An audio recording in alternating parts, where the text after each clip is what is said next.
Here are my real impression of Paris. The rude drivers, the stunning cafes, the smell, nobody warns you about it, and why I still want to go back. Even though the city is stunning, crowded, and full of tourists, sometimes there was a strong smell of urine in the streets or metro stations. Nobody really talks about that online, but it's true. Okay, croissant not really, but pain au chocolat is my favorite. Artisanal baguettes, I could eat them like with nothing.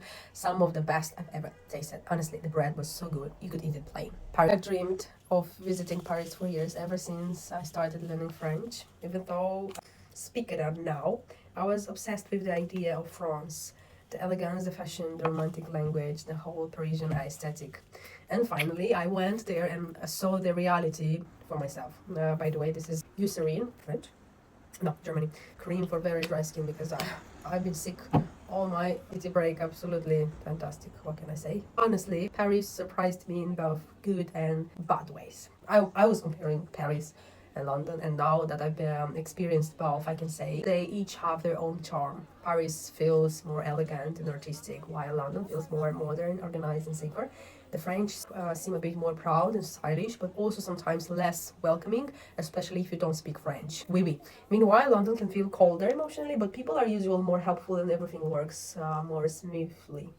For example, if you ask for some directions, some French can help you, some English may help you, but English are more polite when they refuse you or explain something to you. French are not very polite. The beautiful part, the chaotic part, the amazing food. Not really amazing for me. Paris is absolutely beautiful. You can really feel that France and England were once powerful kingdoms. The architecture, the streets, the monuments, everything looks grand and historic. When it comes to style and elegance, Parisians definitely look more dressed up overall.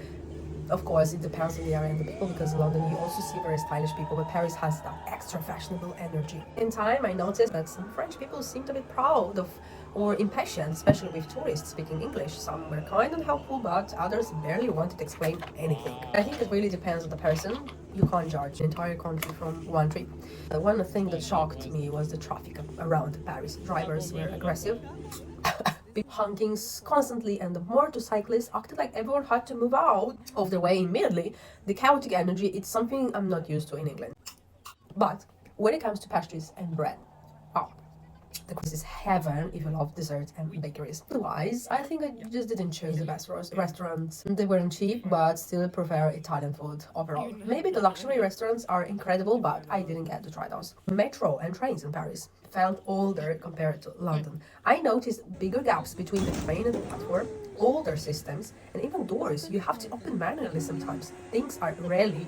I don't see this in London. London transport feels more modern and safer overall, even if it's much more expensive. Another thing I noticed in Paris was the smell in some areas. I get ready for this. Still, Paris has something unique.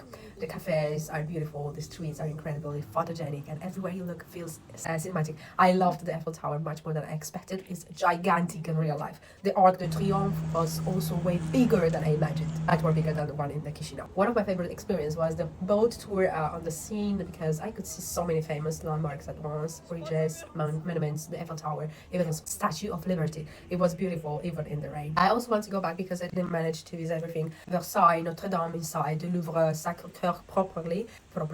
There's still so much to see. Overall, Paris is beautiful, chaotic, elegant, dirty, romantic, crowded, stylish, and unforgettable at the same time. I don't know what it's like to actually live there, but as a tourist, it definitely leaves a strong impression in me, especially because I like the style.